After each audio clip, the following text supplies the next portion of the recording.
everyone, welcome back to Experiences. In today's video, I'm going to talk about travel requirements for Singapore, accommodation and local commute in Singapore. So let's get started with the travel requirements. So if you're planning your trip before 2 to 3 months of your travel time, then you can easily get a round trip ticket in around 30k to 40k INR, and this price is in reference to Delhi. So once you have your flight tickets booked, your hotel booked, then you can apply for your Singapore visa. So Singapore visa takes around 7 to 8 days to process. So I would recommend you to apply before 10 days of your travel time to avoid any back and forth that happens. And Singapore visa cannot be applied directly. So you will either have to go via an agent, or if you have any local contacts in Singapore who is a PR or a resident, then they can also apply on behalf of you. So, and it takes around, it will cost you around 4k to 6k INR if you are going via an agent, depending on the agent that you choose to. And once you have found an agent to apply for a Singapore visa, then you need to submit certain documents to them. So if I talk about the document, then first thing would be the passport. Your passport needs to have 6 months of validity left. Second thing would be the bank statement. So your bank statement needs to have bank stamped on it, and it should at least have 1.5 lakhs INR balance left in it. Third thing would be the passport size photograph. So you would need 2 copies of your passport size photographs in a matte finish. Fourth thing would be the pay slips. So you need 3 months of pay slip to show for your visa, and if you are traveling for a business purpose, then additionally you need one more document, which is NOC from your organization. So once you apply for your visa, and it may take 3 to 4 days, but maximum it can take up to 7 to 8 days. And once you have your visa, then that's not all that you require. You need to also obtain a SG arrival card. So SG arrival card is a mandatory document to travel to Singapore. And there is a website where you can go ahead and apply for the SG arrival card before 3 days of your travel time. So I'll also share the link in the description box.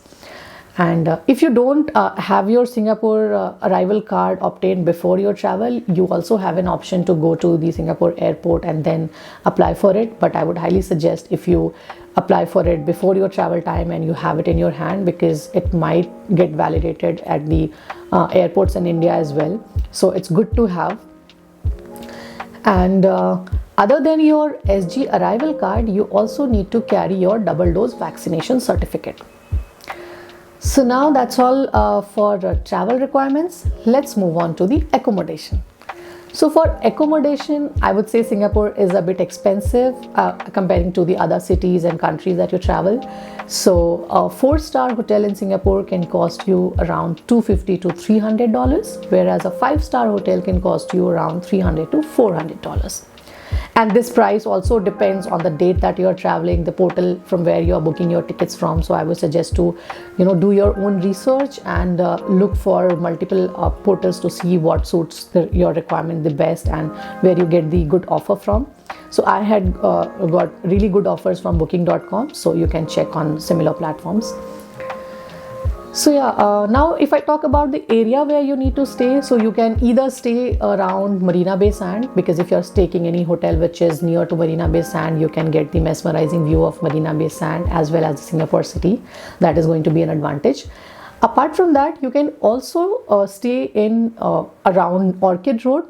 So Orchid Road is the center of Singapore. So if you need to commute locally, you need to go to places, then it will be, in the center of Singapore and very easier to commute to the other places.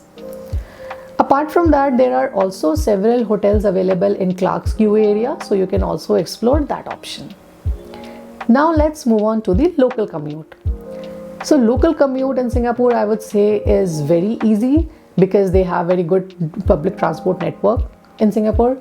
So once you arrive at the airport, you have an option to buy the transport pass. So there are 2 types of transport cards available. First one is the unlimited pass. So if you buy an unlimited pass, you will get access to unlimited bus and metro rides for next 3 days.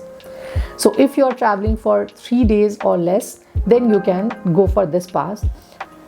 However, I think $38 for a transport pass is a bit too much, because a single ride for metro or bus can cost you around $1.5 to $2. So you need to analyze if you need those many rides and then buy this pass.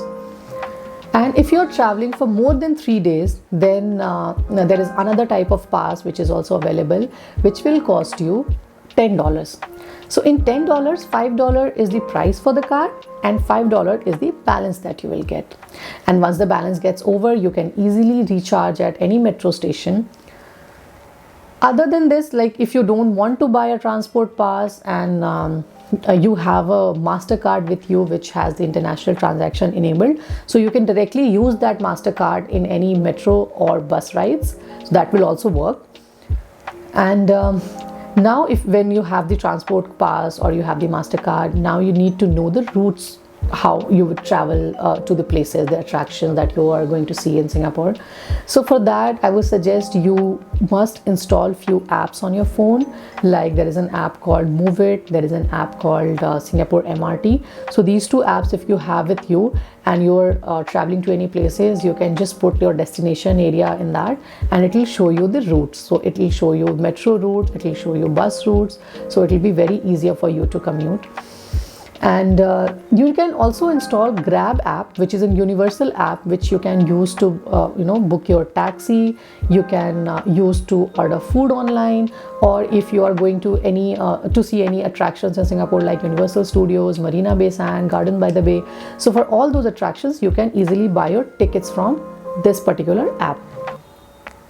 And apart from metro and bus that we talked about, there is also an option which you can avail, which is a bicycle. So there are several vendors like SG Bike, Hello Ride. So these are few vendors which are available. So if you have their app installed on your phone, you go to that place, you scan the parking code, then take any bicycle from there, ride to the places that you want to. So yeah, that's all on this video, and let's be connected for more videos in the Singapore series. So till then, take care. Bye bye.